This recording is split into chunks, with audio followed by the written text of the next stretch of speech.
कौशल तुमचं सर्वप्रथम स्वागत आणि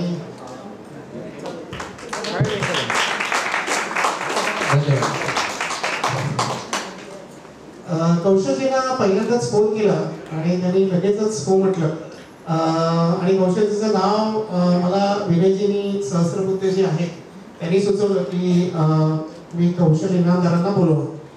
तर आपल्याकडे कौशल इनामदार आलेले आहेत आणि ते स्वतः म्हणजे लेखक पण आहेत, कवी आहेत आणि त्याचबरोबर संगीतकार तर आहेत, सगळ्यांना माहितीच आहे. तर माझा पहिला प्रश्न असा आहे की तुम्ही संगीताकडे कसं वळलात, म्हणजे तुमची काही कौटुंबिक पार्श्वभूमी वगैरे होती का कसं?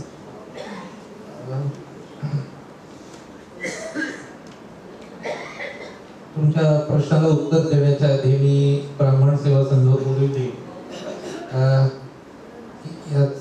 तुमचं अभिनंदन करतो की 50 वर्ष सातत्यपूर्ण एक संस्था चालवणं. तुम्ही आता तुमच्या संस्थेपुढे असणारी बरीच आव्हानं, त्यातले तुमच्या उपलब्धी असं सगळंच वाचत, पण मुंबईमध्ये खरोखर एक संस्था 50 वर्ष सातत्यपूर्ण चालवणे कठीण गोष्ट होऊन बसली आणि यासाठी तुम्हा सगळ्यांचं अभिनंदन आणि धन्यवाद. मला या इतक्या महत्वपूर्ण दिवसाला तुम्ही आपला एक भाग करून घेतलात, तर याबद्दल मी कृतज्ञ आहे तुमचा. आता तुमच्या प्रश्नाचं उत्तर द्यायचं तर माझ्या घरात एक पार्श्वभूमी होती.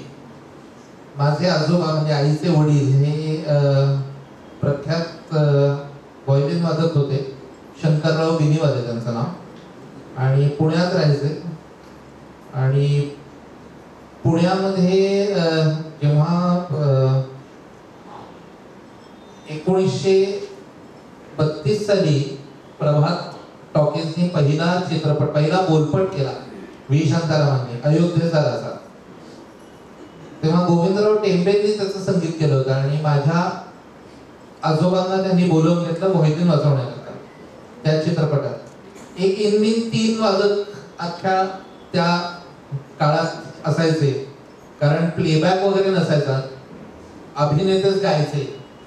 त्यामुळे गोविंदराव टेंबे हे त्या चित्रपटाचे संगीतकार पण होते, गायकही होते आणि नायकही होते. हा, आणि मग ती सगळी वादक मंडळी झाडाझुडपात लपून बसायची सेटवर की ती दिसू नये पण नायक दिसतोय, पण नायकाला सूर मिळायला हवा म्हणून एक ऑर्गन, एक तबला आणि एक व्हायोलिन असं ते त्यांच्या मागे मागे वाजायचं. आणि तेव्हा त्यांनी बरेच चित्रपट केले, म्हणजे सावित्री बालकी पेंढारकरांचा. आणि आमचे आजोबा म्हणजे एरवी मितभाषी होते, पण नातवंडांना खूप छान गोष्टी सांगायचे. त्यातली एक गोष्ट त्यांनी आम्हाला सांगितली होती, म्हणजे की सावित्रीच्या चित्रीकरणाच्या वेळी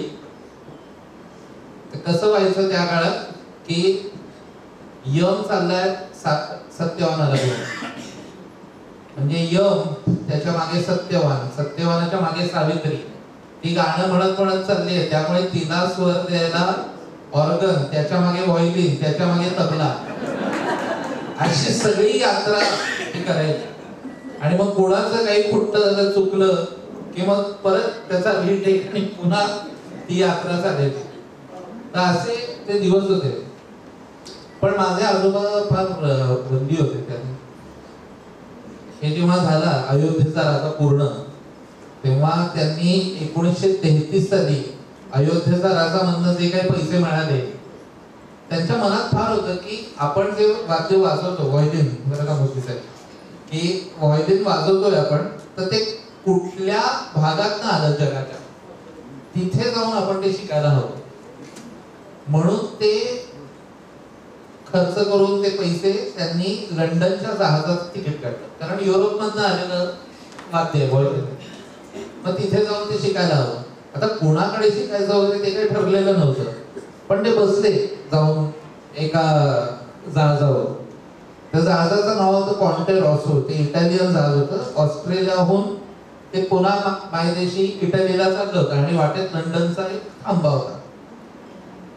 तर आता योगायोगाने असं झालं की त्या जहाजावर, कारण 14 दिवस लागायचे, तर त्या जहाजावर एक इटालियन कंपोजर होते, फेदेदेन्ने मारियानो नावाचे, आणि त्यांनी माझ्या आजोबांना व्हायोलिन वाजवताना ऐकलं. तर त्यांनी टकटक केलं त्या याच्यावर, त्यांच्या केबिनवर, आणि ते म्हणाले की काय वाजवताय तुम्ही, कारण युरोपियन माणसाला भारतीय संगीत आणि त्यातले सूर अनोळखी होते.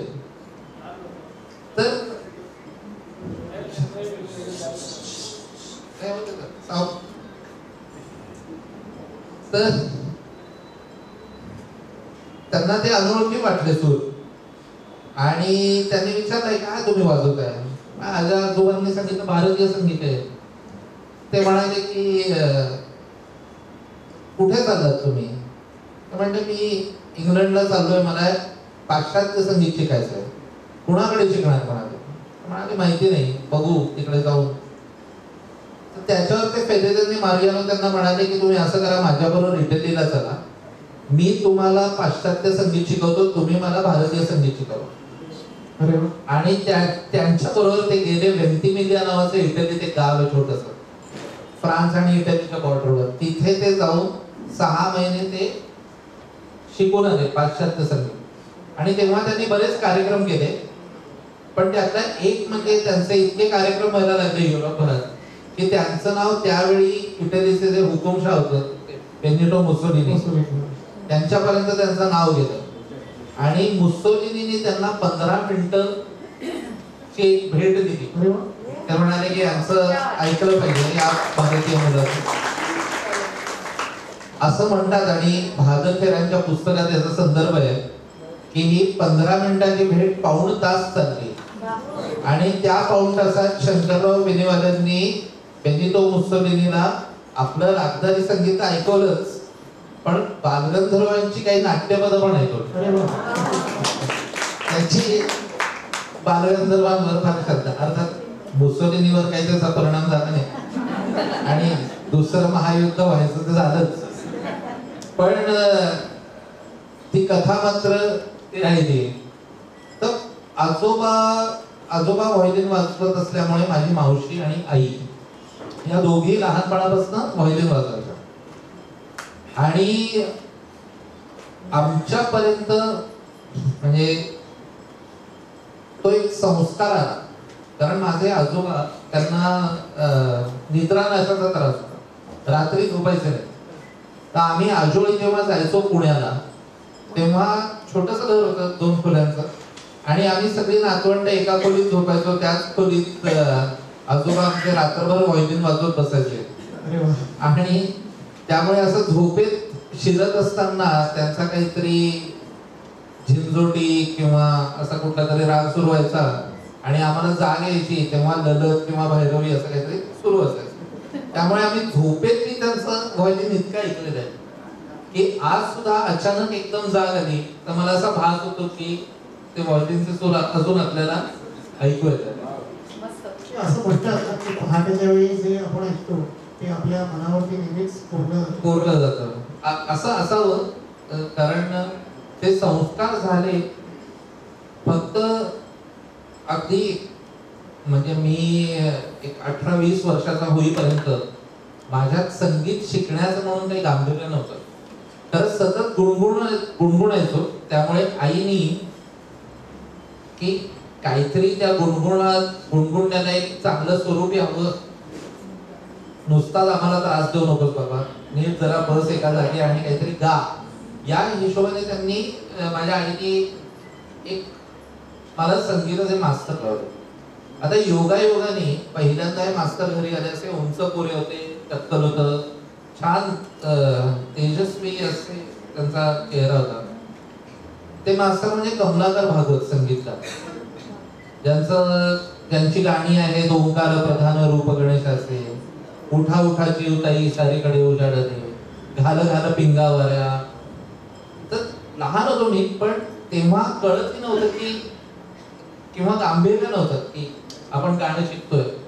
पण पण त्यांचेही संस्कार झाले माझ्यावर चांगले, आणि आज मला ते कळतात की संगीतकार म्हणून कमलाकर भागवतांचे झालेले संस्कार हे आज कळतात. तुम्ही शाळेत वगैरे मी एका तुमच्या मुलाखतीत ऐकलं होतं की तुम्हाला कविता पाठ करण्यासाठी तुम्ही त्याला चाळी लावायची. हो, त्याच्याबद्दल काही सांगा.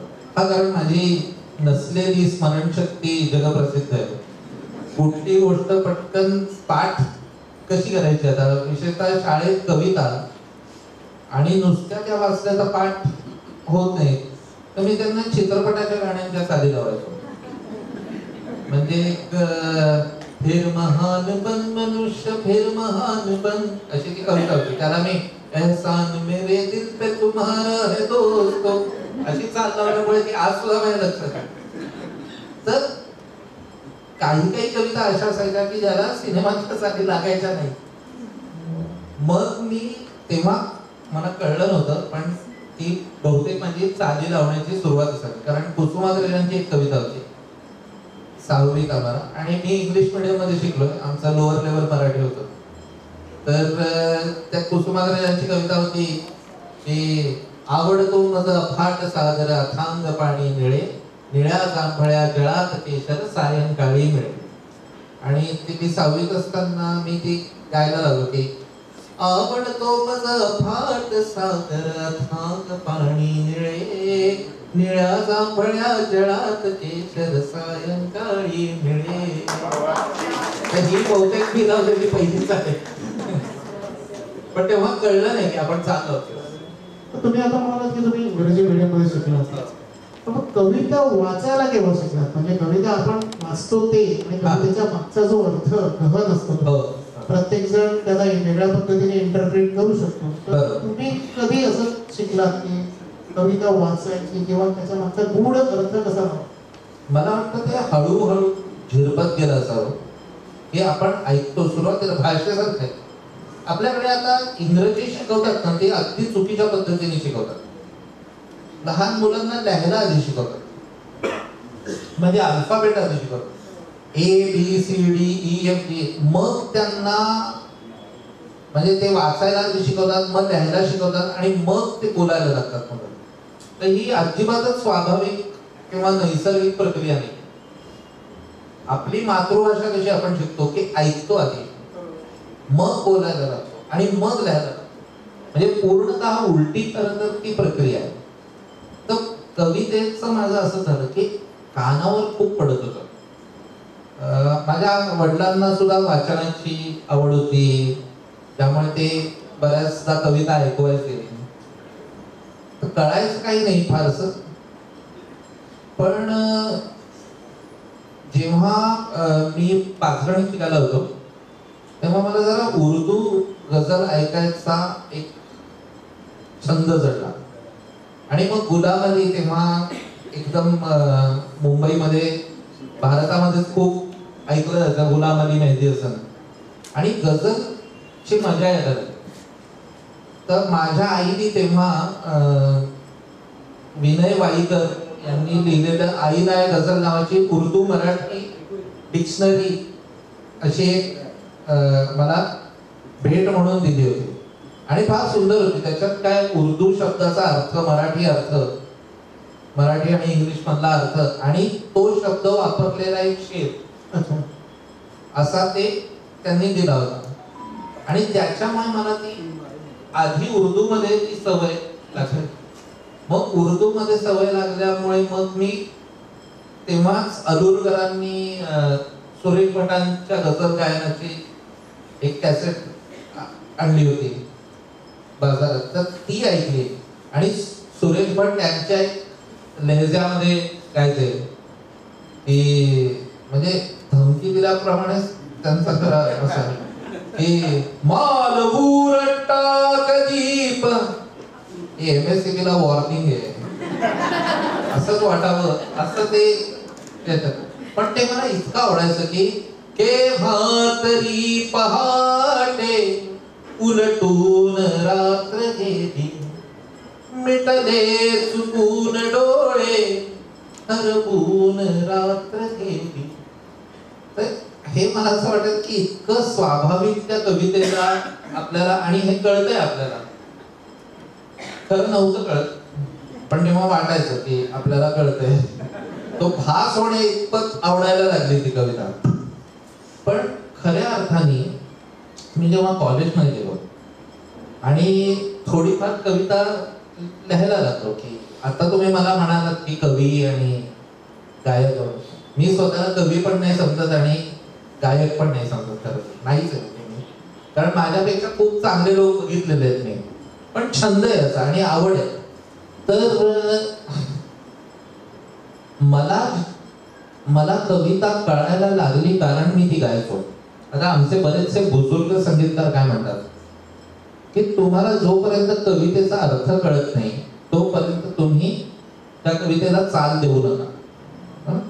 आणि वरवर पाहता तर्क बरोबर पण आहे, जोपर्यंत कविता कळत नाही तोपर्यंत तुम्ही चाल कशी देणार त्याला. पण मला नेमका उलटा एक अनुभव आला. आणि बघा तुम्ही आता आम्ही कार्यक्रम करत होतो आणि ग्रेसची कविता त्या कार्यक्रमात केली होती.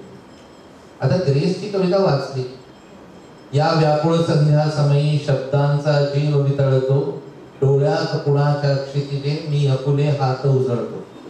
काहीच कळत नाहीये. तर मी म्हटलं आता काय करायचं. एकीकडे बुजुर्गांचा सल्ला की कविता समजल्याशिवाय चाल देऊ नका, आणि दुसरीकडे 4 दिवसावर येऊन टाकलेला कार्यक्रम. तर मी म्हटलं आपण साथ देऊन टाकू, बुजुर्गांचा सल्ला नंतर बाजूला ठेवू थोडा.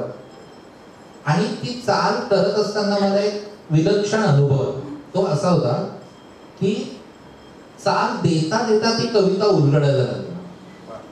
म्हणजे त्या कवितेला चाल देणं हाच ती कविता समजून घेण्याचा एक मार्ग पण. म्हणजे आपण असं म्हणतो का की जोपर्यंत तुला पोहता येत नाही तोपर्यंत पाण्यात उतरू नको. पाण्यात उतरणं हीच ती पहिली क्रिया आहे. किंवा तुला जोपर्यंत आयुष्य समजत नाही तोपर्यंत श्वास घेऊ नको. श्वास घेत तर तसंच ती कविता मला कळत गेली. आणि त्यानंतर मी बऱ्याच अशा ज्या कठीण वाटल्या मला कळायला कविता, की मग मर्ढेकर असतील किंवा पोशी रेड्डी असतील, अगदी बालकवी सुद्धा असतील, तर मी चाल देऊन बघायचो की आणि चालीत गुणगुणत जायचो की ती कविता उलगडते का. कारण क्षितिज जसे दिसते तशी म्हणावी गाणी. डोळे क्षितिज जसे दिसते तशी म्हणावी गाणी. काय हा सांगतो मी गाऊनच दाखवतो कारण चालीत आठवत होत. क्षितिज जसे दिसते तशी म्हणावी गाणी. क्षितिज जसे दिसते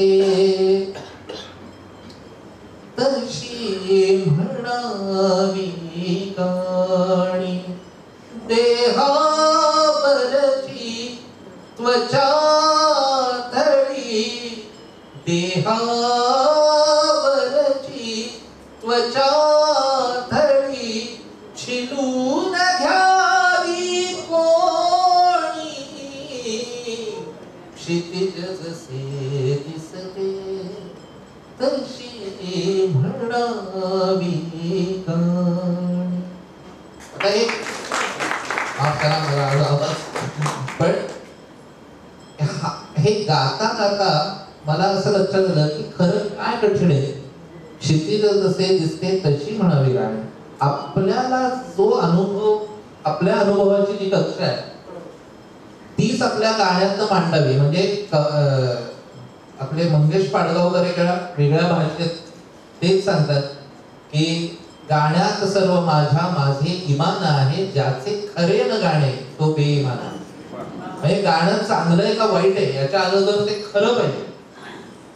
आता हे हळूहळू चाल देत देत मला कळत. आणि त्यामुळे मला काय म्हणतो एका तऱ्हेने तो माझा कविता समजून घेण्याचा मार्ग आणि त्याच्यामुळे आयुष्य समजून घेण्याचा मार्ग सुद्धा. पण तुम्ही मला एक सांगा, म्हणजे कविता आणि गाणं याच्यामध्ये काय फरक? हा फार आपल्याकडे बऱ्याचशा जे बुद्धिजीवी अकॅडमिक लोक आहेत ना, त्यांनी एक फार संभ्रम निर्माण करून ठेवलेला आहे की कविता काहीतरी थोर आहे आणि गाणं म्हणजे अगदी सामान्य. आणि त्यामुळे गदी माडगुळकरांसारख्या प्रतिभावंत माणसाला आपल्याकडे गीतकार म्हणून हिणवलं. आणि खरं तर असा अजिबात करता कामा नये. तसं मध्यंतरी मी एका विद्यापीठात कार्यक्रम करायला गेलो होतो आणि त्या ज्या प्राध्यापिका होत्या त्या म्हणाल्या की तुम्ही गाण्यांना साडी करता ते ठीक आहे होय, पण कवितांच्या वाट्याला कशाला जाता, म्हणजे उगाच ग्रेस कशाला तुम्ही करता. तर मी म्हटलं की सुचत काय करणार, सुचत म्हणून. आता तुम्ही सांगा मला सुचत करू नको म्हणून. तर मी म्हटलं नाही, पण त्याच्या पलीकडे तुम्हाला खरं कारण सांगतो की आपली परंपराच गाण्यातून कविता म्हणण्याची.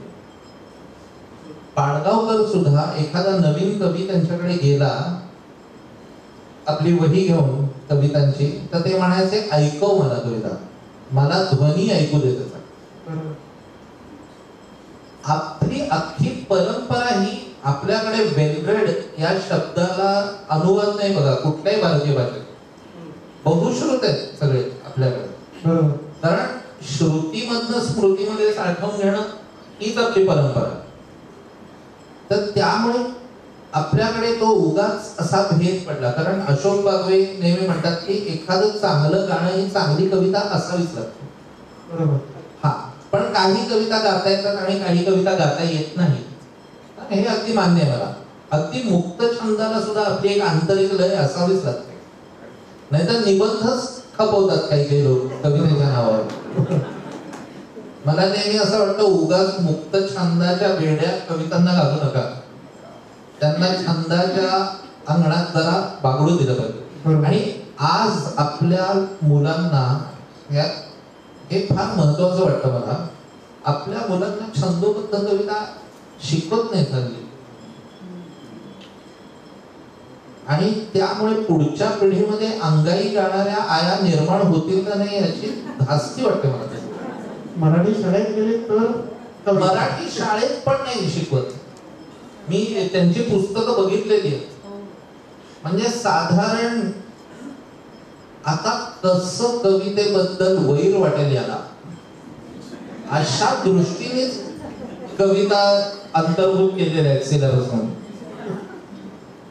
की तुम्हाला कवितेबद्दल जराही प्रेम वाटू नये, साधारण त्याचा जरा तिटकारच वाटावा, अशा हेतूनच कविता त्या कवितांच्या पुस्तकांमध्ये दिल्या आहेत की काय अशी शंका येऊ शकते. पण तुम्ही जो प्रश्न विचारलात ना त्याला शंकर वैद्यांनी फार सुंदर उत्तर दिलं होतं. ते म्हणाले की कविता आणि गीत एक जुळ्या भावंडांसारखे, एक मुलगा एक मुलगी, पण मुलगा मुलासारखा वाढत जातो आणि मुलगी मुलीसारखी वाढत जाते. तसं गीत आणि कविता हे वेगवेगळ्या वाट्याने वाढत जातात. एवढंच. तुम्ही काही वर्षापूर्वी बाबासाहेब आंबेडकर विद्यापीठामध्ये एक भाषण दिलं होतं. त्याच्यामध्ये तुम्ही चाल, लय आणि शब्द या विषयावरती माहिती दिली होती. ती जरा मी आता तिकडे काय बोललो ते आठवत नाही मला. पण मला माहिती नाही, मी आता तेच बोलीन झाले मला आठवत नाही, कारण ते काय बोललोय मला आठवत नाही. तुम्ही वाटतं थोडीशी आठवण करून द्या. नाही, ते तुमचं ऍक्च्युअली कसं आहे की तुम्ही फार चांगले लेखकही आहात. म्हणजे महाराष्ट्र टाइम्समध्ये तुमचं आता मार्चमध्ये एक लेख संवाद करून, त्याच्याचप्रमाणे मी जेव्हा शोधत होतो मला ते एक हे मिळालं होतं महाराष्ट्र टाइम्समध्ये, त्याच्यावरती एक लेख आलेला. तुम्ही जर तिकडे बोलला होता शब्द, लय त्याच्याबद्दल. तर आता मला नेहमी असं वाटतं की शब्द ते असं होतं की कवितेचं गाणं होता हा विषय होता. कवितांचे शब्द म्हणजे कविता आपण घेऊया. फॉर्म मला नेहमी सांगण्यासाठी कमी आणि सुचवण्यासाठी जास्त वाटतं. कारण तुम्हाला सांगायचं असेल म्हणजे आपल्या पुस्तकांमध्ये आपल्या परीक्षांमध्ये विचारतात ना प्रश्न की इथे कवीला काय म्हणायचे आहे. अतिशय बेकार प्रश्न आहे. आता कवीला काय म्हणायचं कसं कळणार, आणि कवीला काय म्हणायचं तो म्हणून येते काय.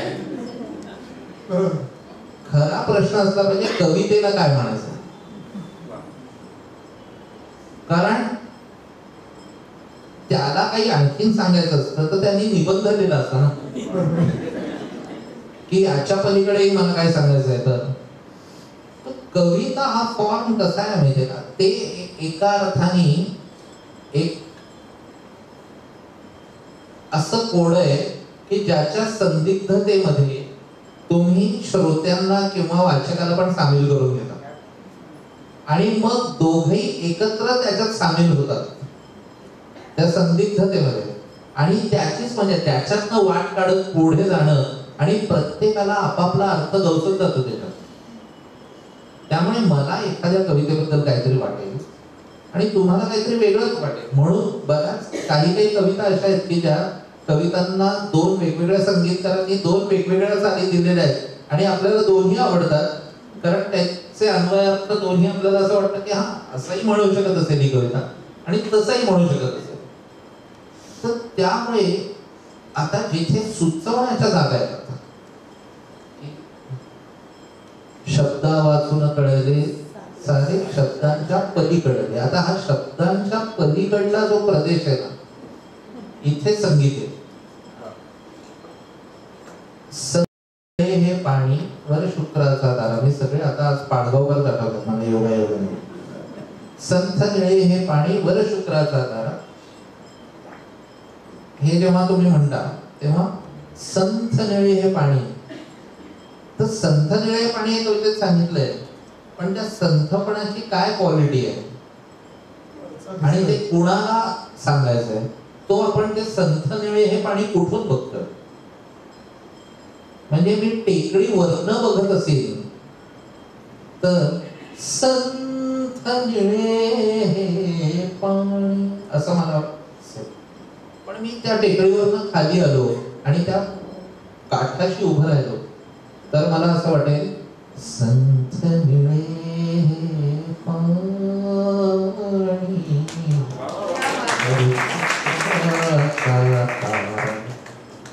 कुठे उभं राहिलोय त्याप्रमाणे त्या कवितेची चाल बदलणार आहे.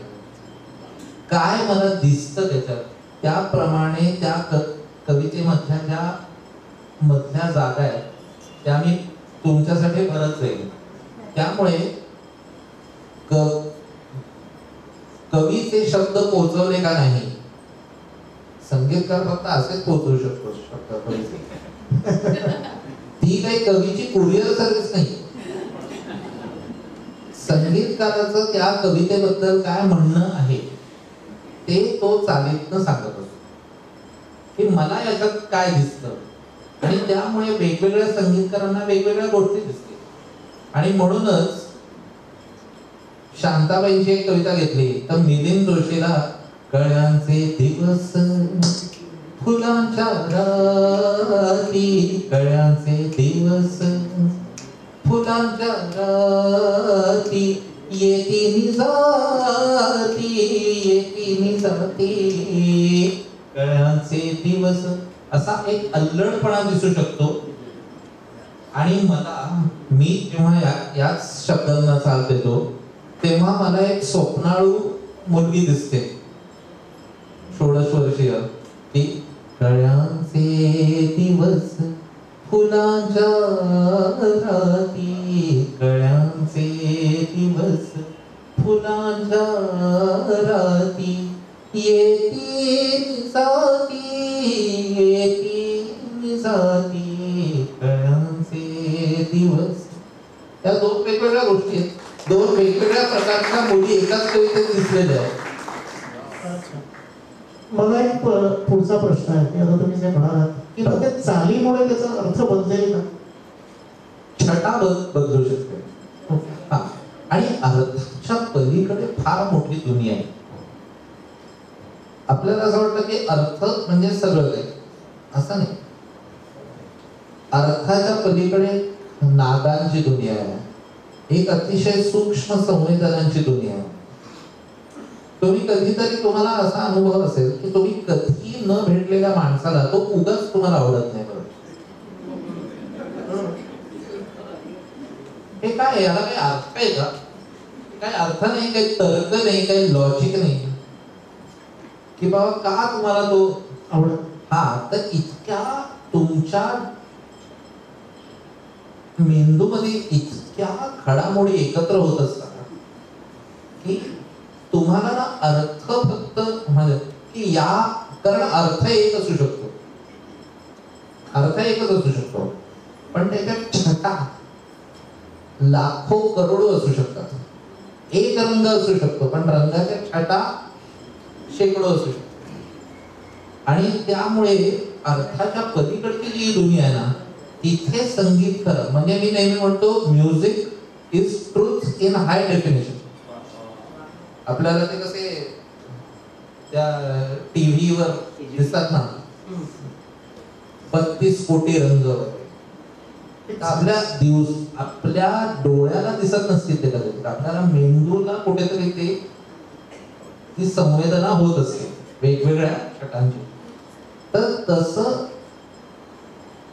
कधी कधी तुम्ही अगदी अर्थ बदलत नाही पण तुम्ही एक अर्थ सुचवता. आता एक उर्दू नज्म इब्ने इंशाची आणि त्याच्यामध्ये एक अतिशय पराकोटीचा निराशावाद आहे की तो म्हणतो ए सूरज की दोषीचा किरण, दोषीचा म्हणजे कुमारी, कुमारी. ए सूरज की दोषीचा किरण म्हणजे पहिला किरण जो पडतो वर्जिन.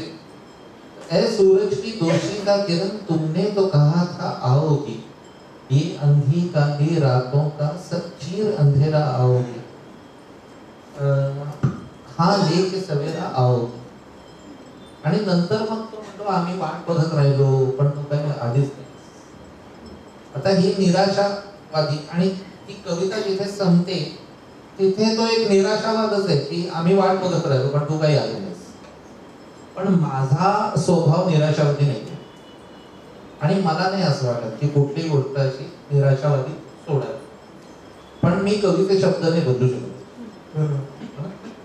तर मग मी काय केलं की ए सूरज की दोषीचा किरण, ए सूरज की दोषीचा किरण तुमने तो कहा था आओगी, अंधी काली रातों का सब चीर अंधेरा आओगी, हाँ लेके सवेरा आओगी. हे ध्रुवपद होतं पण गाणं एंड करताना ए सूरज की सो दोषीचा किरण तुमने तो कहा था आओगी, अंधी काली रातों का सब चीर अंधेरा आओगी, हाँ लेके सवेरा आओगी, तुमने तो कहा था आओगी, तुम आओगी, तुम आओगी, तुम आओगी. त्याच्या कवितेमध्ये निराशावाद आहे पण माझ्या गाण्यामध्ये आशावाद ठेवून दिला. शब्द न बदलता, शब्द नाही बदलायचे, कविता शब्दांना हात नाही लावायचा. अच्छा. आता तुम्ही भावसंगीत आणि सिनेसंगीत दोन्ही मध्ये आहात. ह्याच्यामध्ये तुम्ही आता तुम्ही जे सांगितलं की शब्द आणि ह्याला जे महत्व आहे ते ह्या दोन्ही गोष्टींमध्ये ते वेगळं वेगळं आहे. कसं डिफाईन कसं करणार तुम्ही दोन वेगळ्या? हा आता सिने संगीतामध्ये तुम्हाला चित्राची जोड असते, चलचित्राची जोड असते. आणि दुसरी गोष्ट म्हणजे भावसंगीतामध्ये तुम्हाला थोडासा एक थोडस स्वातंत्र्य मिळतं की कारण कोण पात्र गातंय याला काही कुठलाही प्रेमी असू शकतो. आता कळ्यांचे दिवस फुलांच्या राती ही मुलगी पण गाऊ शकते किंवा मी पण त्या मुलीसाठी गाऊ शकतो. बरोबर. की मी बघतोय, मी विटनेस आहे, मी साक्षीदार आहे. चित्रपटामध्ये 2 प्रकारची गाणी असतात. एक लिपसिंग असलेली गाणी जिथे पात्राची हालचाल आहे तोंडाची, म्हणजे ते पात्रच गाते आणि ते पात्र गात असेल. किंवा दुसरा प्रकार म्हणजे पार्श्व भूमीला ते गाणं आहे, बॅकग्राऊंडला गाणं आहे. तर ते बॅकग्राऊंडला गाणं असणं म्हणजे एक दिग्दर्शकीय टिप्पणी आहे किंवा कॉमेंट आहे की मला काय त्या प्रसंगाबद्दल वाटतं हे दिग्दर्शक सांगतोय ते, किंवा त्या चित्रपटाचा सूत्रधार ते कथन करतोय. पण पात्र समजा बोललं तर ती भाषा, त्याचं गाणं हे पात्रासारखं पाहिजे, हे पात्र बोललं पाहिजे. म्हणजे नाटकामध्ये सुद्धा लिहिताना प्रत्येक पात्राच्या तोंडी लेखकाची भाषा नसता का. कारण तुम्हाला आता अँथनी गोन्साल्विस हे पात्र असेल तर माय नेम इज अँथनी गोन्साल्विस, मैं दुनिया में अकेला हूं, असं त्याची चाल आणि त्याचे शब्द असतील. तो कभी खुद पे कभी हालात पे रोना कभी, असा अँथनी गोन्साल्विस गायला लागला तर तुमचाच विश्वास बसणार नाही ना त्याच्यावर. किंवा माय नेम इज अँथनी गोन्साल्विस ची तर माय अँथनी गोन्साल्विस असं काय झालं तर तुमचा विश्वास बसेल नाही बसत. तर संगीतकार कायम त्या पात्राच्या भूमिकेत जाऊन त्यांना जास्त करावं लागतं ते सिने संगीतात करावं. आणि याच्यात थोडी मुभा मिळते भाव संगीतामध्ये. की आता दुसरी गोष्ट म्हणजे असं आहे की भावसंगीतामध्ये चित्राची जोड नसल्यामुळे तुम्हाला प्रत्येकाच्या मनात त्यांचं चित्र करण्यासाठी एक जागा सोडावी लागते. आता तुम्ही बघा की शुक्र तारा मंगळवारा चांदणे पाण्यातून, आता हे जेव्हा चाल अशी करतात कळी साहेब, तेव्हा तुम्हाला काय काय गोष्टी जाणवतात. एक तर निवांत वेळ हे जाणवत तुम्हाला, कारण नाही तर शुक्र तारा मंदवारा चांदणे पाण्यातून अशी पण चाल करू शकते असते. जरा घाई आहे, थोडं 15 मिनिटं भेटत असं वाटलं असतं तुम्हाला. पण ते शब्दांना घेऊन शुक्र तारा मंदवारा. आणखीन एक गोष्ट तुम्हाला जाणवते की नायिका जवळ आहे त्यांच्या, लांब असेल, दोघे वेगवेगळे असतील तर शुक्र तारा मंदवारा चांदणे पाण्यातून अशी चाल गेली. तर तुम्हाला सतत काहीतरी सुचवत राहणं, जे कवितेत सुचवलेलं आहे त्याच्या पलीकडचा परिसर भरून काढणं हे संगीतकार चालित करत असतात. चित्रपटात ते दाखवलं असतं, त्यामुळे त्याच्या पलीकडे जाऊन तुम्हाला काय करायचं. तसं करण्यासाठी एक तुमचा कार्यक्रम वेगळा ठेवला. तुम्हाला संगीतकार म्हणून तुम्हाला काय आवडतं, म्हणजे सिने संगीत करायला आवडतं का भावगीत? मला गाणं करायला आवडतं, दोन्ही. सिने संगीत करायला मला जास्त आवडतं यासाठी कारण बजेट चांगलं नाही. त्याचं कारण तुम्हाला सांगतो. हे बघा, हे अगदी हा थोडासा गंभीर मुद्दा आहे. एकेकाळी चित्रपट इतर संगीत मराठी माणसाची जीवन रेखा होती. रेडिओ होता आणि एका अर्थाने रेडिओ हा एकच नळ होता ज्याच्यातनं पाणी येत होतं. प्रत्येक जण आपापली घागर त्याच्यात भरून घेत होता आणि संतुष्ट होता. पण ते महत्वाचं साधन होतं आणि सगळ्यांच्या अपेक्षा साध्या असायच्या. ओके, आज इंटरनेटची खिडकी उघडली आणि इतकी अनोळखी प्रवाह तुमच्या घरात येतात ना आता रोज. तुम्हाला वाटतंय ह्या 2 BHK मध्ये आपण फक्त राहतोय आणि आपलं कुटुंब राहतंय, नाही.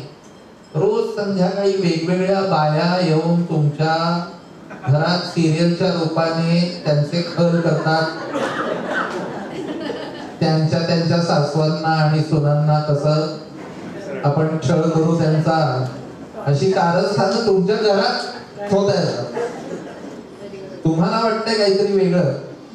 इंटरनेट आलं, वेगवेगळ्या प्रकारचे प्रवाह तुमच्या घरात आले आणि एकतर यांनी लोकशाहीकरण पण झालं. सगळेजण, मी संगीतात करिअर करायला सुरुवात केलं तेव्हा माझ्या म्हणजे दादरमध्ये मी कदाचित माझ्या वयाचा एकच संगीतकार होतो.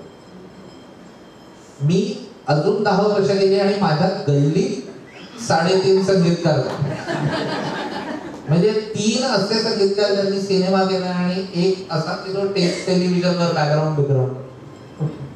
पूर्णतः लोकशाहीकरण झालं. आज तुम्ही बघा, रोज नवीन गायक येतात, रोज नवीन संगीतकार. आणि त्यामुळे एक प्रकारचं तुमचा असा विश्वास उरलेला नाहीये की मी कसा टिकेन. त्यामुळे मग गाणं चांगलं होईल का वाईट होईल याच्या अगोदर ते लक्षवेधी होईल का नाही. आता चित्रपट इतर संगीत याला एक आर्थिक इकोसिस्टम लागतं. तुम्ही विकत घेतलं तर कोणीतरी करेल ना. तुम्ही विचार करा, तुम्ही शेवटचं चित्रपट बाह्य संगीत कधी ऐकलं? विचार करा. तुमच्या लक्षात येईल की गेले 15 वर्ष तुम्ही ऐकलेलंच नाही. काही नवीन गाणं जे असलंय तुमच्या मनावर चित्रपटाच्या बाहेर. आणि म्हणून मला आता मला आवडेल चित्रपट बाह्य संगीत करायला, पण मला त्याच्यासाठी मुभाच नाहीये. माझ्याकडे पैसे नसतील तर मी कसं करणार. आणि मग याच्यातनं एक थोडंसं ना एक असं काहीतरी तत्वज्ञान उदयाला येतं की नाही, पेटी तबल्यावरचं गाणं तेच खरं गाणं, असं काही नाहीये. हे गरिबीतनं आलेलं जस्टिफिकेशन. या झोपडीचा माझ्या, अरे तुम्ही महाल पाहिलाच नाही म्हणून या झोपडीचा माझ्या. ज्यांना शांत झोप लागायची असते महालात पण लागते. मग काय कराल तुम्ही? नाही, त्या राजाची महाली झोप नाही, त्याला मी मात्र गरीब आहे. अरे पण तो 1000 गोष्टी करू शकतो महालात. असं तुम्ही जे मराठी लोकांबद्दल मराठी ब्राह्मणांबद्दल सुद्धा जे म्हणालात की, तर तुम्हाला जोपर्यंत थोडस रुंदावत नाही तुमचं, तोपर्यंत मग तुम्ही असं. आणि त्याच्यामुळे काय झालं, हे आत्ता नाही सुरू झालं, हे मी करिअर करायच्या आधीपासून सुरू झालेली एक गोष्ट आहे की आत्ता आपल्याला त्याची फळं दिसतात. आणि संस्कृती संगीत याच्या बाबतीत जे सगळ्यात डेंजरस गोष्ट आहे ना ती ही आहे की आज तुम्ही मराठी गाणी गायला नाहीत ना, तर उद्या त्याचे दुष्परिणाम नाही कळणार. एक अख्खी पिढी जेव्हा जाते आणि तुम्ही आजूबाजूचा समाज बकाल झालेला बघता, आपल्या कार्यक्रमांना तरुण लोक येतच नाहीत असं दिसतं तुम्हाला. त्याची मुळं 10 वर्षापूर्वी मराठी गाणं न गायल्यामुळे आहे. तर हे दिसत नाहीत परिणाम. आणि न दिसल्यामुळे त्याची तुम्हाला महती ओळखता येते. आणि त्यामुळे मला खूप आवडेल मराठी चित्रपट इतर गाणी करायला, पण मला त्याच्यासाठी एक आर्थिक इकोसिस्टम तयार पाहिजे की मी गाणं केलं तर मला दुसरं गाणं करता येण्या इतपत तरी निधी मिळाला पाहिजे त्याच्यात. मराठी अभिमान गीत जेव्हा मी केलं ना, तेव्हा बरेच दिवस झाले आपल्याकडच्या सरकारनी काही दखल वगैरे घेतली नाही. संस्थांनी मोठ्या अजिबात नाही, सामान्य माणसांनी घेतले. पण सरकारी पातळीवर तर मी काही एक प्रसंग असा आला की मला मातोश्रीवर जाऊन बाळासाहेब ठाकरेंना ती सीडी द्यायचा योग. तर मी ती दिली त्यांना आणि म्हटलं, तर ते म्हणले कसं चाललंय, काय तुला हे प्रतिक्रिया काय, तुला प्रतिसाद कसा आहे. तर मी म्हटलं नाही, लोकांकडनं उत्तम प्रतिसाद आहे, लोक ऐकतायत, लहान मुलं ऐकतायत ज्यांच्यापर्यंत आहे. म्हटलं पण सरकारी पातळीवर काहीच नाही प्रतिसाद. आणि तुम्हाला एक गंमत सांगतो, मराठी अभिमान गीत आल्यानंतर पुढच्या वर्षी रेहमाननी मराठी अभिमान गीत ऐकून एक तमिळ अभिमान गीत केलं. हा, त्याच्यात त्यांनी असेच 40 एक गायक वापरले. आपल्या गाण्यामध्ये 450 गायक आहेत, त्याच्या गाण्यामध्ये 45 आहेत, पण सगळे. आणि करुणानिधींनी ते गाणं लिहिलं आणि त्याचा खर्च पण उचलला सगळं. तर मी हे बाळासाहेब ठाकरेंना सांगितलं, त्यावर ते म्हणाले की आपल्याकडे काय आहे ना, आपल्याकडे करुणाही नाहीये आणि निधीही नाही. तर ती खरी गोष्ट आहे की आपण चित्रपट बाळीनं किंवा भावसंगीत त्या प्रमाणात करत नाही आहोत. त्याच्यासाठी एक लोक आले पाहिजेत एकत्र, त्यांनी विकत घेतले पाहिजे, एक संस्कृती तयार होते. जोपर्यंत फुकट आपल्या घरात मनोरंजन येत ना, तोपर्यंत त्याचा जो स्तर आहे तो हळूहळू कमी होतो. हा, तुम्हाला जोवर वाटत नाही की हा तुमच्या आयुष्याचा अत्यंत महत्वाचा भाग आहे, ज्याच्यावर माझं नियंत्रण हवं, तर तुम्ही खर्च कराल त्याच्यासाठी. तुम्हाला असं वाटतं की तुमचं घर चांगलं असावं, त्यामुळे तुम्ही चांगल्या परिसरामध्ये, चांगल्या सोसायटीमध्ये घर घेता, कारण तुम्हाला असं वाटतं की या बाबतीत माझं नियंत्रण असायला हवं.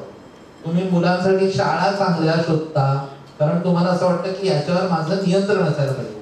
पण संस्कृतीवर तुमच्या घरात काय येतंय, तुम्ही काय पाहता, तुम्ही काय वाचता, तुम्ही काय ऐकता, याच्या संबंधात तुम्हाला असं जोवर वाटत नाही की याच्यावर माझं नियंत्रण पाहिजे, तोपर्यंत जे फुकट मिळतंय ते तुम्ही घेत राहाल.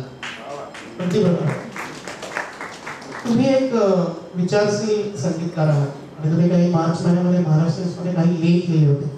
त्यात तुम्ही असं लिहिलं होतं की गेल्या 75 वर्षात, म्हणजे धोरण 1920 सालापासून संगीत महाराष्ट्रात आहे आणि या 75 वर्षात जे चेंजेस नाही झाले ते 25 वर्षात झाले. त्याच्याबद्दल काय तुम्हाला म्हणायचं? याच्यात मुख्य फरक जे झाले ते तंत्रज्ञानाचा आहे. आणि तंत्रज्ञानात फरक झाला की सॉरी, पण तुम्ही काही उदाहरणही द्या. म्हणजे हो, मी उदाहरण देतो तुम्हाला. पूर्वी मॅग्नेटिक टेपवर रेकॉर्डिंग केलं जायचं, बरोबर? तुम्ही बघितले असतील, पूर्वीच्या ह्याच्यात सगळे स्कूल्स दाखवायचे, रेकॉर्डिंग स्टुडिओ मध्ये वगैरे सुद्धा स्कूल्स असायचे ना. काही लोकांच्या घरी सुद्धा स्कूल्सवर आपण ती गाणी ऐकायचो. तर ते स्कूल म्हणजे काय होतं की मॅग्नेटिक टेप होती, ज्याच्यावर ते हेड ची पिन असायची, ती घासली जायची. आणि तुम्ही जेव्हा गाताय, मी आता हा इलेक्ट्रिकल डिव्हाइस आहे, त्याच्यात मी गातो आणि तिथे त्या दादांकडे या माझ्या इलेक्ट्रिक सिग्नल, माझ्या आवाजाचा इलेक्ट्रिक सिग्नल तयार होतो, तो त्यांच्याकडे जातो. तो इलेक्ट्रिक सिग्नल पुन्हा अॅनालॉग सिग्नल मध्ये कन्वर्ट होतो आणि मग तो तुम्हाला ऐकू येतो. तसं मॅग्नेटिक टेपवर ते इलेक्ट्रिक सिग्नल्स लिहिले जायचे आणि मग तुम्हाला ती मॅग्नेटिक टेप परत ऐकवली पुन्हा की ते पुन्हा इलेक्ट्रिकल सिग्नल अॅनालॉग मध्ये कन्वर्ट करून तुम्हाला ते ऐकवले जातं. आता त्या मॅग्नेटिक टेपला काय होतं की ते हेड घासायचं ना त्याला, त्यामुळे त्याच्यातने असा एक आवाज यायचा. तुम्ही जुन्या कॅसेट टेपवर तुम्ही जेव्हा समजा लावलं तर सुरुवातीला असा आवाज येतो आणि मग गाणं सुरू होतं. आता आपल्याकडच्या लोकांनी, आपल्याकडच्या म्हणजे सगळ्याच मानव जातीने, कारण सगळीकडेच हा प्रॉब्लेम होता, ते म्हणजे आता हा आवाज घालवणार कसा. मग डॉल्बी नावाची जी संस्था आहे, त्यांनी एक टेक्नॉलॉजी एक तंत्रज्ञान निर्माण केलं आणि त्यांनी ते पेटंट पण केलं आणि त्याला ते डॉल्बी एनआर म्हणायचं बघा. एक आपल्या पूर्वीच्या कॅसेट रेकॉर्डरवर एक बटन असायचं डॉल्बी एनआर. ते दाबलं की तो आवाज असायचा त्याचा एवढा व्हायचा पण तो जायचा नाही, कमी व्हायचा. कारण हेड जे घासलंय ते घासलेलंच आहे. मग ते जरा काय करायचं की वरच्या फ्रिक्वेन्सी कमी करणं वगैरे असं ते करायचं. मग मी जेव्हा 25 वर्षापूर्वी या क्षेत्रात आलो तोपर्यंत आम्हाला असे एक आमच्या कानावर डिजिटल तंत्रज्ञान आता येणार आणि सगळं बदलून जाणार. हे डिजिटल तंत्रज्ञान आलं की हीच येणार नाही, कारण टेप घासणारच नाही कशावर तर. आणि आम्ही असे ते सगळे आता येणार म्हणजे काल यवनाची जशी वाट पाहत राहिले त्याच्यात तसे आम्ही त्या डिजिटल तंत्रज्ञानाची वाट बघत असतो. आता काही लोकांना ते पटलं तंत्रज्ञान, त्यांना ते झेपलं, ते टिकले. जे नाही ते याच्यातनं बाहेर गेले. पण डिजिटल तंत्रज्ञान आलं आणि तो हीच गेला. कारण सगळं आता कन्वर्ट डिजिटल सिग्नल मध्ये व्हायला लागलं आणि मग तो डिजिटल सिग्नल परत अॅनालॉग मध्ये. पण जेव्हा हीच गेला तेव्हा लोकांच्या लक्षात आलं की काही भारतीय वाद्य होती विशेषतः त्यांचं एक कल्चर होतं ना ते रेकॉर्ड होईल. म्हणजे तबला जो धिंगा धिंग धिंगा टिंगता टिंग टिंगता धिंग टिंग तर तो धिंग ऐकू यायचा ना तो टप टटप टटप टप टटप असा यायला लागला ऐकू. मग आता काय करायचं, ते कल्चरच येईना. हळूहळू त्याच्यात प्रगती झाली. पण हे सगळे लोक होते त्यांनी परत डोकं घातलं आणि त्यांनी काय केलं, एक डिजिटल प्लगइन तयार केलं ज्याच्यामुळे ती हीच परत घातली. म्हणजे जी घालवण्यासाठी इतकी वर्ष घालवली आता ती परत आता डिजिटली तुम्हाला आत टाकता येते ती हीच. त्याला टेप एम्युलेटर म्हणतात. म्हणजे ती एक कथा आहे ना की ऋषी होता आणि त्याला मूल नव्हतं. रोज प्रार्थना करायचा आणि मग एकदा त्याला एक चितुंदरी दिसली तर त्यांनी त्या चितुंदरीवर मंत्रोच्चार करून तिची मुलगी केली आणि मग त्याने आणि तुझ्या बायकोने त्या मुलीला वाढवलं आणि छान मग ती मुलगी वयात आली. मग तिचं लग्न करायचं म्हणून तो म्हणाला चल आपण जरा वर संशोधन करू. मग तो सूर्याकडे घेऊन गेला तिला आणि तिला विचारलं हा बघ हा सूर्य आहे, तुला पसंत आहे का हा वर म्हणून. ती म्हणते नाही फार तापट आहे मला इतका राग राग राग सहन होणार नाही, दिवसभर हा कायम चिडलेला असा असणार नको. मग ते पवनाकडे गेले आणि ती म्हणली पवन तर ती म्हणते नाही हा फार घुसमुसळा आहे आणि फार पैलवान टाईप आहे आपण नको, मला काही मी इतकी नाजूक आहे तर ते काय मला झेपणार नाही असं.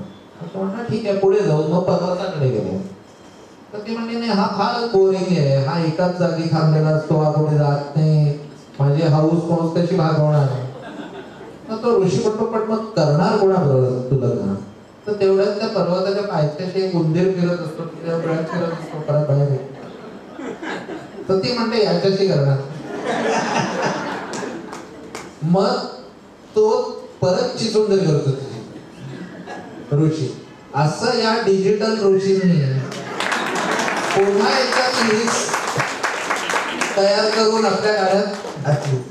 आणि आता बऱ्याचशा गाण्यांमध्ये तुम्हाला तो असा थोडासा आवाज आला. आता त्याच्यावर नियंत्रण करतात पण तंत्रज्ञानामुळे की आता तो हिसचा जो खूप असा त्रास व्हायचा तो न येता तो कल्चर तुम्हाला. त्यामुळे तंत्रज्ञान पुढे जात राहिलं आणि हे आज आता अशी गोष्ट आहे की रोज तंत्रज्ञान येतं आणि कुठलं तरी जुनं तंत्रज्ञान कालबाह्य होतं. म्हणजे सीडी ही गोष्ट मी जन्माला आली ती सुद्धा बघितली आणि लयाला गेली ती पण पाहिजे. म्हणजे त्याचा जन्म मृत्यू हे दोन्ही माझ्या एका कारकिर्दीत मी बघितलेलं आहे. तर इतकं ते झपाट्याने बदलतंय. आता रोज नवीन काहीतरी होतं. Auto tune, artificial intelligence. आता तुम्ही सांगा मला शांत झोप लागेल असं संगीत पाहिजे, असं तुम्ही त्या आर्टिफिशियल इंटेलिजन्सच्या बॉटला सांगितलं की तो करून देतो संगीत. आता मध्ये असं होतं की किशोर कुमारची गाणी मोहम्मद रफीच्या आवाजात आणि उलट असं तेही झालं होतं. हो, पण या टोटल आर्टिफिशियल इंटेलिजन्स असेल किंवा नवीन तंत्रज्ञान असेल, ह्याला ताब्यात ठेवण्यासाठी काय करता येईल?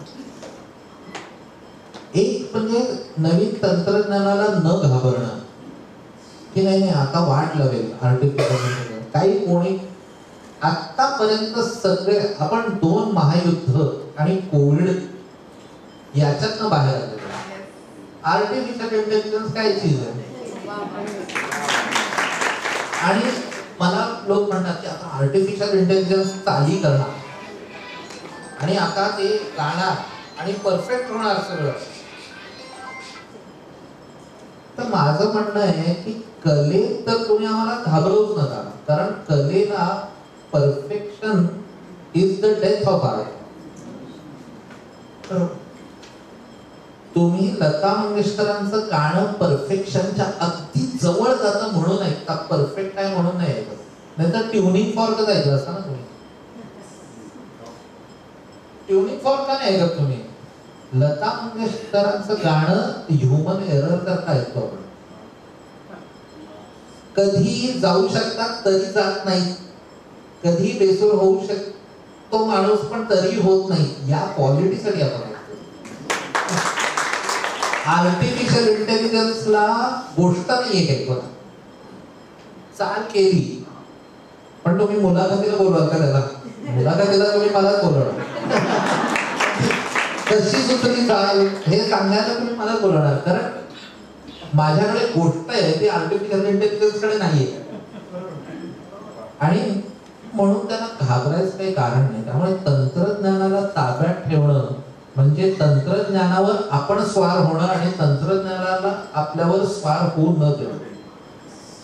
कारण काय आहे की मी त्या याच्यात लिहिलेलं होतं ते की आपण घाबरलो तंत्रज्ञानाला तर म्हणजे आपण तंत्रज्ञानावर सारखं मोहून गेलो, नुसतं ग्लॅमर मध्ये राहिलो त्याच्यात, तर तंत्रज्ञान आपल्याला ताब्यात घेतं की तुम्ही फक्त मोबाईलच बघताय आणि हे आणि सतत तुम्ही त्याच्यात कह्यात राहता. पण तुम्ही तंत्रज्ञानाला घाबरला तर काळ ताब्यात घेतो तुम्हाला आणि तुम्ही इथलेलं म्हणतो का तुम्हाला कोणी विचारतो. त्यामुळे तंत्रज्ञानावर आपण कब्जा करावा आणि आपण त्याला ताब्यात घेणं ही शहाणपणाची गोष्ट. एक आणखीन एक प्रश्न आहे, जसं आता तुम्ही म्हणालात की सिने संगीता व्यतिरिक्त म्हणजे आता एक OTT पण प्लॅटफॉर्म आहे. एक बंदिश बँडिट नावाचा शंकर महादेवाची अतिशय सुपर सिरियल आहे. तशी मराठीमध्ये वगैरे का नाही बनवते? काही कारण आहे? बजेट हे मुख्य कारण आहे त्याला. मी मगाशी म्हटलं ना तसं आर्थिक इकोसिस्टम असणं अतिशय गरजेचं आहे याला. आणि त्याच्यासाठी आता आपण जरा जागरूक राहायला पाहिजे. आपण कशाला चांगलं म्हणतो? मला बरेच म्हणतात कशात करिअर तुझं करतोस तू, म्हणजे आता सध्या मी म्हटलं फ्रस्ट्रेशन येऊ न देण्यात मी करिअर करतो आणि जमेल तसं गाणी पण करतो. तर का तुम्हाला सांगतो, आज भिंच्या पूजाला माझ्यापेक्षा जास्त चाहते आणि ती माझ्यापेक्षा जास्त पैसे कमावते. खरंय. आता याच्यामुळे तुम्ही एकतर फ्रस्ट्रेशन जर येऊ द्याल नाही तर सतत प्रयत्न करत राहाल की मी माझा शहाणा एक ऑडियन्स आहे तो गोळा करतो. अगदी बरोबर. तर त्यामुळे तुम्हाला सतत प्रयत्न करावे लागतात. आणि दुसरी गोष्ट म्हणजे तो मिळतोच का नाही असं नाही, तुम्ही सर्वाईव्ह होता. पण ह्या सगळ्या रेट्यामध्ये या चमचमत्या दुनियेमध्ये काहीतरी साधं असं निरखून तुमच्या पुढे येणं फार कठीण आहे. त्याच्यासाठी मी तुम्हाला सांगतो एक, बघा तुम्हाला पटतंय.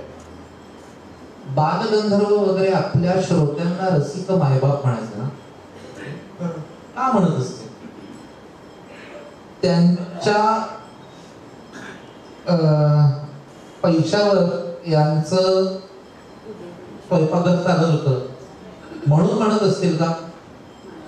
मला नाही वाटत एवढंच कारण आहे मायबाप म्हणायचं. मायबाप म्हणणं हे कारण ते ट्रान्झॅक्शनल नातं नाहीये. तुम्ही मला पैसे द्या आणि तुम्हाला गाणं ऐकू. माझ्या पहिल्या कॅसेटनं आत्ताच मी थिंक बँक नावाच्या पॉडकास्टवर गेलो, तर त्यांनी मला प्रश्न विचारला. पूर्वी मी शुभ्रकळा मुठभर नावाचा एक अल्बम केला, त्याची मी कॅसेट केली, 10 गाणी होती आणि 50 रुपयाला ती कॅसेट होती.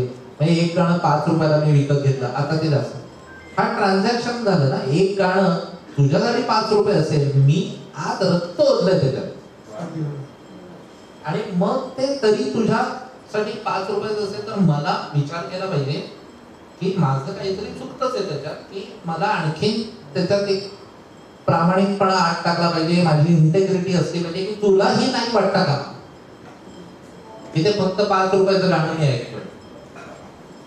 त्यामुळे ते मायबाप यासाठी म्हणत होते की हे नातं ट्रान्झॅक्शनल नाही, हे भावनिक नातं आहे.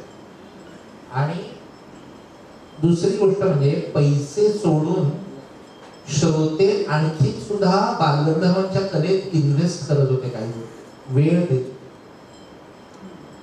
पैसे तर देतच होते पण वेळ देत होते.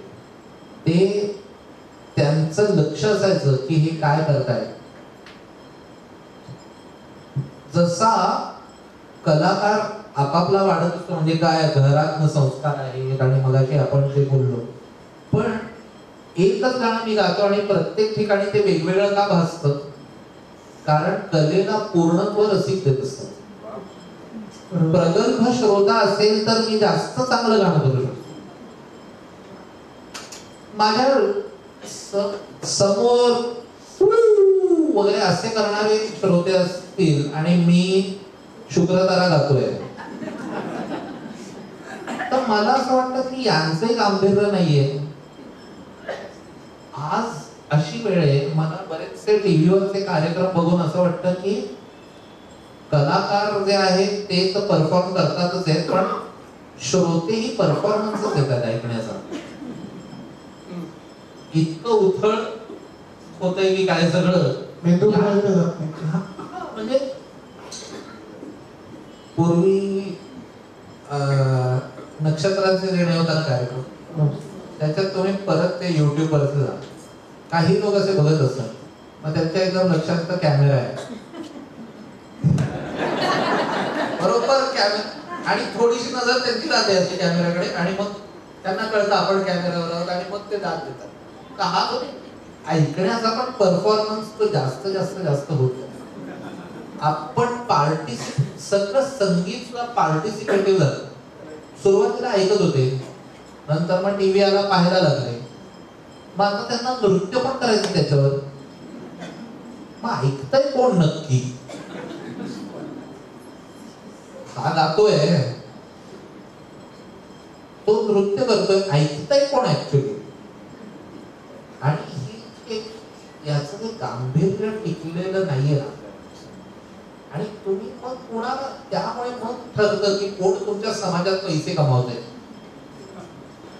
म्हणजे मी पैसे एक मोजमाप म्हणून म्हणतो, हे असं काही नाही की मी मराठी संगीतकार झालोच नसतो. समजा पैसे हेच प्रायोरिटी असते तर मी मराठीत कशाला संगीत केलं असतं. पण त्या एक गोष्टीला एक स्वयंचलित असण्याकरता तुम्हाला याचं सोंग नाही राहत, आणि ती गरज आहे. तुम्ही कुठे पैसे खर्च करता तुमचे? श्रीमंत माणूस मी याच्यावर ठरवतो, जो पैसे कमावतो त्याच्याकडे किती पैसे नाही, कोण उत्तम खर्च करतो त्याच्यावर श्रीमंती भेटली पाहिजे. कौशलजी, म्हणजे आम्ही तर तुम्हाला मराठी म्हणून एक धन्यवाद दिले पाहिजे, कारण तुमच्यामुळे जे FM रेडिओवरती जे मराठी गाणी लागत नव्हती ती तुमच्यामुळे लागली, तर त्यासाठी धन्यवाद. पण तुम्हाला मराठी अभिमान गीत सुचलं का त्याची जन्मकथा कशी आहे म्हणजे का सुचलं तुम्हाला असं करावंसं? त्याचं जे काय म्हणतो आपण ह्याच्यात आपण वाचतो ना इतिहासामध्ये की प्रत्येक ऐतिहासिक घटनेला एक तात्कालिक कारण असतं आणि एक मूळ कारण असतं. जसं तात्कालिक कारण हे ते झालं की मला एक रेडिओ स्टेशनवरचा रेडिओ जॉकी म्हणला की आम्ही मराठी गाणी लावत नाही कारण मग ती लावली तर एक डाऊन मार्केट फील येतो आमच्या चॅनलला. तसं त्याच्यावरच्या अधिकाऱ्यांना वाटत होतं. तर मग मला असं वाटतं की मग आपण काय करू शकतो याच्यात. तर मी संगीतकार आहे, मी गाणं करू शकतो. याच्या पलीकडे मी काय करणार. मला मंत्रालयाच्या बाहेर धरणं दिलं तर लोक ऐकतील याच्यावर माझा विश्वास आहे. त्यामुळे मी गाणं करतो. आणि कसं आहे की जसं एखाद्या सुरवंटाचं फुलपाखरू होतं तसं तुम्ही संगीतकाराच्या हातात कुठलाही प्रश्न आला त्याचं गाणंच होतं. काही त्याचा दुसरा त्याचा पर्याय नाही. तर मग मी म्हटलं की ठीक आहे तुम्हाला हे डाऊन मार्केट वाटत असेल तर आम्ही इतकं भव्य गाणं करतो की तुम्ही अप मार्केट हा शब्दच आमच्या गाण्याबरोबर जोडा. तर त्याच्यात ते गाणं झालं. पण त्याचं जे मूळ कारण होतं ते हेच होतं की एक औदासिन्य आपल्या मनात जे रुजतं ना मराठी भाषेत. आज मराठीला अभिजात दर्जा पण मिळाला. मला अनेक फोन आले की तुझी आठवण झाली. आता माझी उपलब्धी हीच आहे की खरं तर माझं काहीच त्याच्यात कॉन्ट्रीब्युशन नाहीये की मराठी भाषेला अभिजात दर्जा मिळाला. पण भाषेबद्दल काहीतरी चांगलं होतं आणि लोकांना आपली आठवण येते हीच किती चांगली गोष्ट. तर मूळ कारण हे आहे की ते औदासिन्य जावं. आणि गाण्यावर माझी श्रद्धा आहे. कारण तुम्ही बघा की चैतन्य कुठेही रुजवायला आणि फुलवायला आणि ते लोकांच्या मनात पेरायला गाण्यासारखी दुसरी गोष्ट नाही. आपले स्वातंत्र्य सेनानी वंदे मातरम म्हणत चढले ना सोडावं का त्या वंदे मातरम मध्ये काय होतं. कारण तुमच्या मनात इतकं चैतन्य निर्माण जे कुठली एक गोष्ट किंवा एक मटेरियल गोष्ट तुमच्या मनात निर्माण करणार नाही. ती गोष्ट गाणं त्याला एक रूप देतं आणि ते तुम्हाला पुढे. मी खरं तर पूर्णतः नालायक होतो मराठी अभिमान गीत करायला कारण माझं शिक्षणच इंग्रजी माध्यमाचं आणि मला आज सुद्धा एक भाषा दुसऱ्या भाषेची वैरीण आहे असं वाटत नाही. कोणीतरी आपल्यावर हिंदी लादली म्हणून मराठी मागे असं मला वाटत नाही. मराठी मागे पडते की आपल्या औदासिन्यामुळे पडते. आणि जोपर्यंत आपण जबाबदारी नाही झाली तोपर्यंत आपल्याकडे काय आहे की चर्चा हा माझा जन्मसिद्ध हक्क आहे आणि तो मी बजावणारच. तर आपण चर्चा प्रिय लोक नसून चर्चेखोर लोक. म्हणजे नायक निर्माण करायच्या जमान्यामध्ये तुम्ही खलनायक कोण ही चर्चा करत नसता. कुणामुळे मराठी भाषा मागे. अरे काय करायचं तुला, तू काय करू शकतोस ना. आणि त्यामुळे त्या माणसाने त्याचं काहीतरी केलं. हे मराठीची सेवा करणं म्हणजे काय फार मोठी गोष्ट करायला पाहिजे नाही. तुमचा कुठला प्रांत आहे, तुम्ही चार्टर्ड अकाउंटंट टाकता तर अकाउंटन्सी बद्दल मराठी विकिपीडियावर एक पान लिहा ना तुम्ही. ती सुद्धा मराठीची सेवा. त्यामुळे मूळ कारण मराठी अभिमान गीत करण्याचं हे औदासिन्य जे माझ्यात पण रुजलं असतं ते मला रुजू द्यायचं नव्हतं. काहीतरी करता येतं आणि एक मराठी अभिमान गीताच्या निमित्ताने एक दंतकथा ठरली गोष्ट ते म्हणजे मराठी लोक एकत्र येत नाही, सगळे लोक एकत्र आले. गायक का आले, माझे समकालीन संगीतकार पण आले. कुठल्या एकाही संगीतकाराने असं नाही मला म्हटलं की अरे नाही कौशल करतो मी नाही आला. सलील कुलकर्णी आला, मिलिंद इंगळे आला, मिलिंद जोशी आला, निलेश मोरीर आला, अजय अतुल आले, मिथिलेश पाटणकर आला, कमलेश बडकमकर आला. हे सगळे लोक एकत्र आले. तर त्यामुळे मला असं वाटतं की गाण्यामध्ये ती शक्ती आहे, ती मला जाणवली होती आणि मला तेवढंच करता येतं, ही पण त्याच्यात फारच छान झाले ते. माझा आता शेवटचा प्रश्न आहे की आता आमच्याकडे जे सगळे श्रोते आहेत आता, त्यांच्यापैकी कोणाच्या मुलांना नातवांना जर का करिअर करायचं असेल तर तुमचा सल्ला काय असेल संगीतामध्ये? संगीतामध्ये करिअर करण्यासाठी ही उत्तम वेळ आहे. कारण पूर्वी कसं होतं की याची काही खात्री देता येत नाही. मी जेव्हा हे करिअर म्हणून निवडलं तेव्हा माझ्या काय म्हणतो त्याला, माझ्या चांगल्या नशिबाने माझे वडील आणि आई हे दोघेही अतिशय समंजस त्या बाबतीत होते. माझ्या वडिलांनी मला समोर बसवलं आणि मला ते म्हणाले की तू ही एक चाल केलीस ना, त्या एका चांगल्या चालीसाठी मी आयुष्यभर पोचेल. पण ते म्हणाले तुला ते चालेल ना. तर हा फार चांगला संदेश त्यांनी मला दिला की माझ्या लक्षात आलं की मला स्वावलंबी होणं गरजेचं आहे माझ्यासाठी, त्यांच्यासाठी नाही. मी काहीतरी चांगलं केलं तर आई, आणि मी चांगलं करण्यासाठी मला सतत काय तुम्ही तुमचं एक जे काय म्हणतो त्याला मानसिक स्वास्थ्य पण लागतं ना तुम्हाला. स्वावलंबी नसाल तुम्ही, तुम्ही स्वतःहून काहीतरी करण्याची तुमची क्षमता मग तुमच्यात नसेल ना, तर सृजन पण तुमच्या हातनं नाही घडत. आपल्याला काय वाटतं खूप सुंदर ठिकाणी चांगली चाल सुचत आहे.